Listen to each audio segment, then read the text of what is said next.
Okay, this is Parmer and Brushy Creek on September 8th, 2010. We had 14 inches of rain in the last 27 hours. There is like 4 or 5 baseball fields down there, normally. You can see the light poles. That's normally a small creek. That house is underwater, or that maintenance shed. I'm gonna turn around and show you the other side too.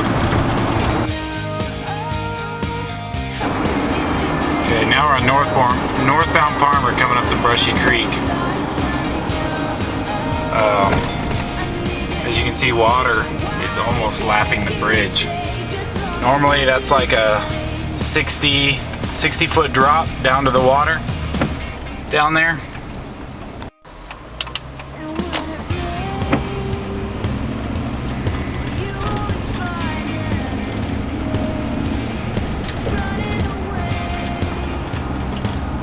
Right about where we're crossing right now, there is a trail about 45 feet below us that normally you can run and walk on.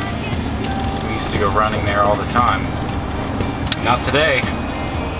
And then I guess part of Brushy Creek is closed down because water right there is up over the road and kind of into the gas station parking lot.